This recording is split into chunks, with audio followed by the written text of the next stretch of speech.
Now he goes into a chapter that's called A Cast of Characters, where he's describing some of the people in the platoon. Who were the sons that America sent to war? In vain, I looked for the archetypical platoon of romantic fiction. The kid from Brooklyn wasn't there. The incipient poet never made it. The rich mama's boy out to prove his manhood stayed home.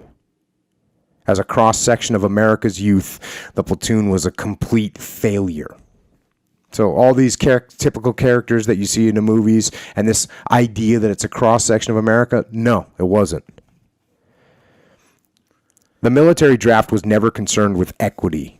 Its sole purpose was to obtain the required numbers of men with sufficient mental and physical qualities to do the job. Since the pool of men from which to draw was much greater than the numbers needed, a natural selection process allowed the educated and the privileged to avoid the draft altogether. The selection process continued for the unfortunates drafted so that those with some education or particular skills would be diverted from combat service. Even among those who made it to Vietnam, the vast majority never saw combat.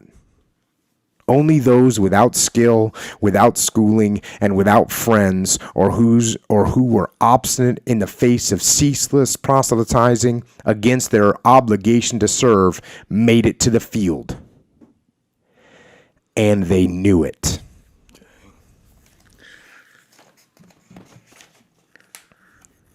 Talking about some of the guys here, he's got a guy named Jim Barnes from Asheville, North Carolina, who is a good, solid operator, got a really bad stutter. Guy named Corporal John Killigan from Bakersfield, California, and he sort of is throughout the book, he's a guy that is sort of the model soldier. And he's 22 years old, already on his third tour of duty in Vietnam. And by the way, a tour in Vietnam was a year long. So this guy's, so Killigan's on his third tour in Vietnam, most combat experienced soldier in the platoon. Everyone respected him, but no one considered him a friend. The reason was simple why he was so well respected. He was the best soldier among us. He had the reflexes of a cat. He was a deadly shot and ferocious in a fight, and he never showed the slightest bit of concern for his own safety. Awesome. There were so many ways to avoid ending up as a combat infantryman. There were so many of their countrymen who would never see an olive drab uniform or a drill sergeant or the green hell of Vietnam. But each of these men seemed destined to end up there, as if it had been written in granite on the day of his birth. They did not complain. This is what those guys live with a little bit. I noticed one day that Specialist Barnes turned away when one particularly beautiful girl walked close by him as he was clearing a thicket of underbrush away from the wire.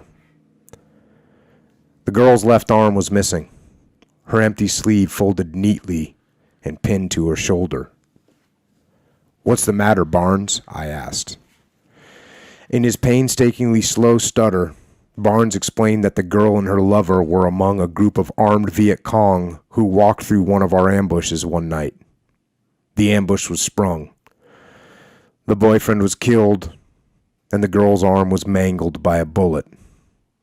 The girl was evacuated by the Americans, but her arm could not be saved. Eventually, she returned to work her fields. "What do you say to a girl whose arm you shot off?" Barnes asked me, his stutter clearing for a minute. I could think of no reply.